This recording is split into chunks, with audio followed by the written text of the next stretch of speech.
Hey Polystheroids, welcome back to the devlogs.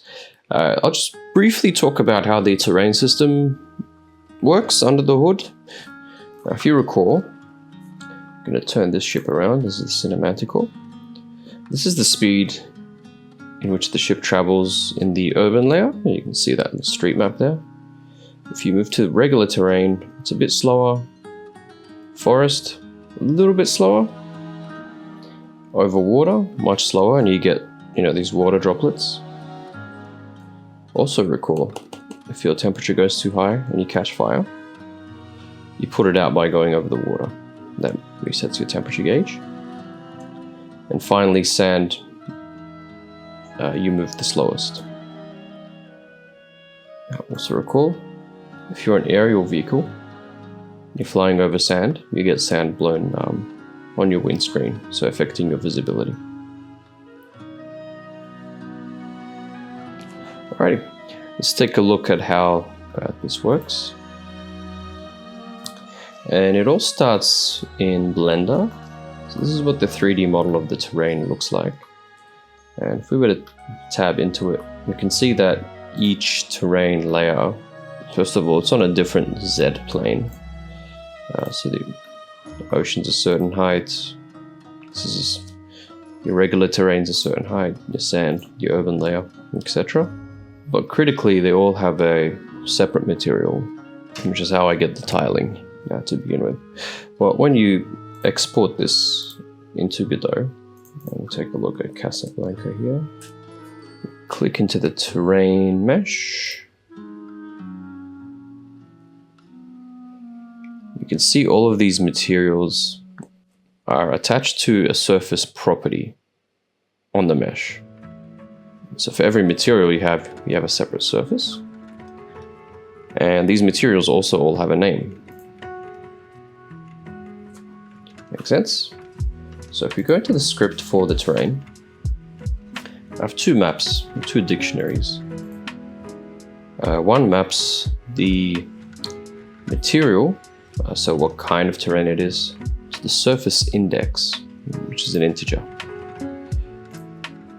And one goes in the opposite direction, so your surface index back to a material.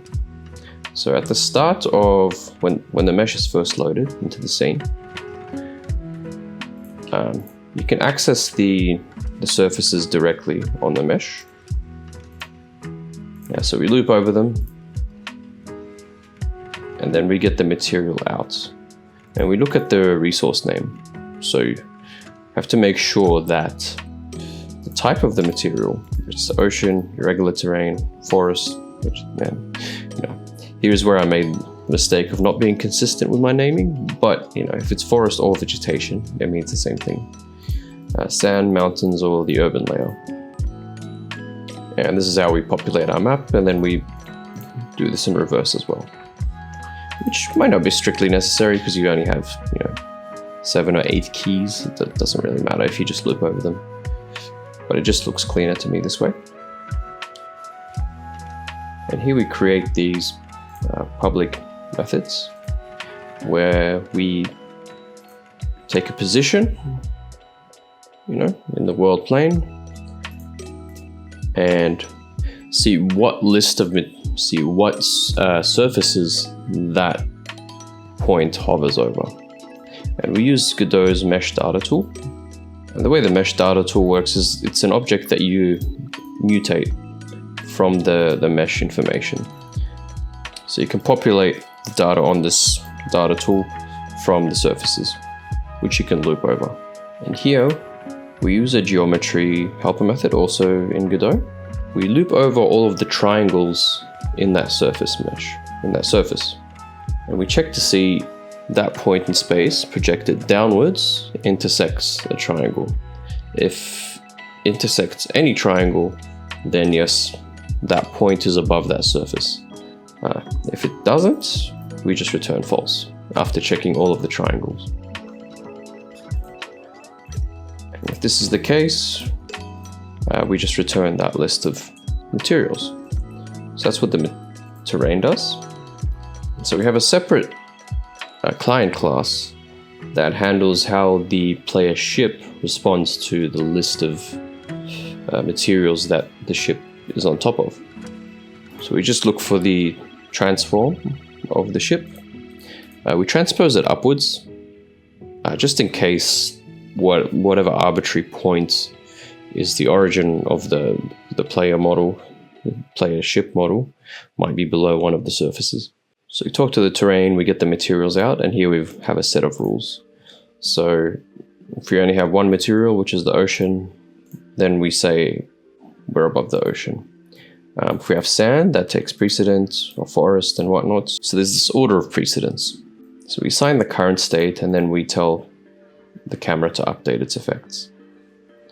And so at the moment we have sand and ocean. And this specifically is all about the visuals on the screen, but there is more logic. So we can query the current terrain. And in the movement handling class, this is where we can get a terrain speed multiplier. And the ships have a property called locomotion. So this can be wheels, legs, or flying at the moment, which we then use the terrain type to modify just by multiplying the movement vector size. So if it doesn't have wheels, if it just has legs or it flies, the terrain doesn't affect how it moves. But if it does have wheels, then we have these values. And so recall if the ship catches fire and there's flames, we can query the current terrain and see if it's over the ocean. So if it's above the ocean and it's not flying, then you put out the flames. Yeah, that's a quick overview of how the whole system works. Yeah, that's all I wanted to show. Thank you for watching. If you have any questions, comments, suggestions, please leave them in that little box down below. If you enjoy this content, please don't forget to hit like and subscribe. Now that I've finished showcasing the Middle East, as mentioned earlier, I'll be releasing some more time lapses, so maybe 3D modeling or pixel art. And the next region will be Europe. So that'll be the next round of showcases. I'll see you in the next one. Thank you.